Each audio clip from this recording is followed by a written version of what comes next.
This is Watch Your Style. Today we're going to be discussing how to buy a watch on the internet or through social media.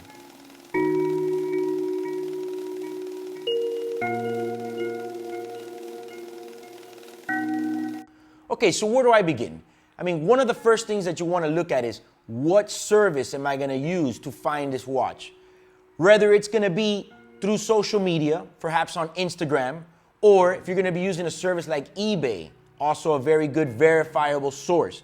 Or you can maybe buy directly from a website on the internet that's an e-commerce website. I also want to mention that there's also services like Chrono24, or for perhaps you can also maybe find the watch that a company has, and then you can contact them directly via the telephone or email. One of the things that I want to point out is always avoid, in my opinion, things like Craigslist or OfferUp. That for me is just very shady because you really can't research the seller.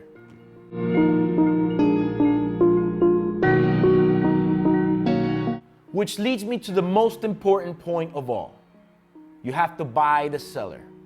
If you're gonna be on eBay, you need to look at the reviews for the person selling this. If it's gonna be directly from a website, or maybe you just research the company through Google, look at the reviews, ask questions. Those are the type of things you have to do. You gotta get a feel for the person, you know?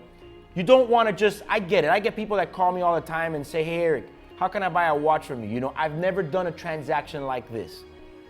I'm gonna be as transparent as possible. I'm gonna say, well, let's put everything on email so everything is in writing, description, pictures, stuff like that.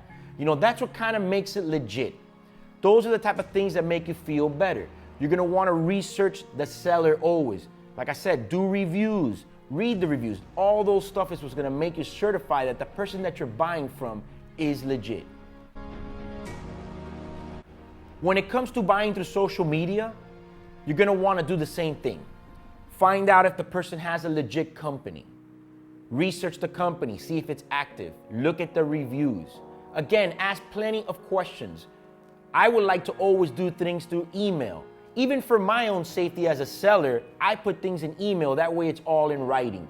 Yes, of course, I may send pictures to the customer through the DMs or through a text message on a phone.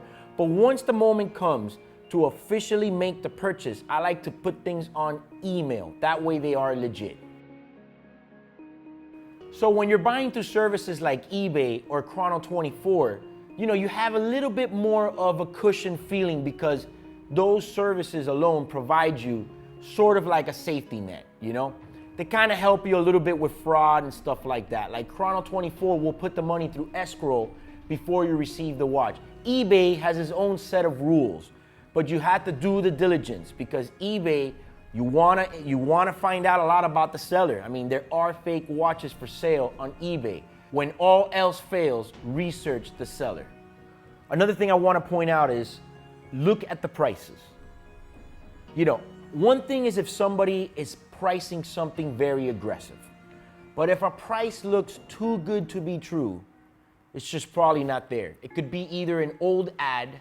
There's a lot of ghost ads out there where guys will have prices on their website or a Chrono24 listing that they don't really have the watch. It's just an old ad that they had maybe a year ago and it's still renewing. Keep that in mind. If a price is too good to be true, for me, that's already a red flag. So don't be afraid to ask many questions. Call the person, talk to them on the phone. If someone refuses to get on the phone with you, that's kind of a red flag for me too. You know what I mean? I always tell customers all the time, you know, we exchange photos of the watch after they ask for plenty of photos, which I'm more than happy to show. I want to save myself the time and shipping in cases of return. But get on the phone with the person, feel it out, see how you feel. Ask for plenty of pictures, man. You don't waste any time by asking plenty of pictures.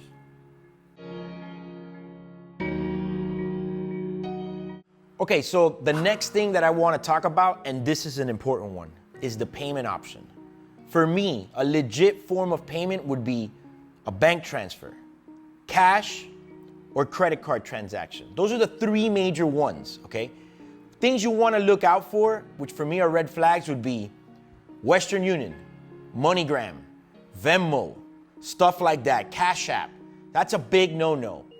You see somebody with a social media site, on Instagram and they put, all watches are authentic, payment through MoneyGram, Western Union, or Venmo, that's a no-no right there, man. You have no way to track the payment, and that just spells fraud, in my opinion. The sales that are done correctly are gonna be done through a bank transfer, bank wire. You cannot fake that, okay? That can be tracked to the source. Cash deposits, cash transactions, or credit card, because you can verify the credit cards. So keep an eye on that. The payment option is also gonna be something that would be a red flag. Depending on the person that you're trying to make this purchase from, keep an eye on what country they're in. If you're in the US and the person's in Europe, when the time comes to ship the watch over, you're gonna have to pay an import tax. Keep that in mind. I mean, I would preferably like to buy, if I'm in the US, I'd like to buy it with somebody in the US. You're gonna buy a watch from somebody in another country, maybe it is a good deal. Maybe the person is legit. But keep in mind the duty fee, because you might not be factoring that in the total price, and it might be a super deal. But then after you pay the import tax, might not be such a big deal at all. So that's pretty much it, man. I mean, the last thing that I want to tell you is just don't be afraid to ask questions. You know, I got guys that call me at the store and say, hey, Eric, I want to buy a watch from you, and it's just my first time, or it's a big purchase, and sorry, I got so many questions. And I always say, hey, it's not a problem. It's my job to answer the questions. You know, you want to make the buyer feel comfortable. It should be as transparent as possible. So remember all the facts that I pointed out earlier. Keep those all in mind, and good luck out there, and shop for some good deals. So make sure that you hit the bell till it looks like this. Otherwise, you might not be seeing my newest videos. And feel free to comment below how you feel about buying a watch on the internet or social media. And if you like this video, please like and share. Also, subscribe to our channel. My name is Eric. Watch your style.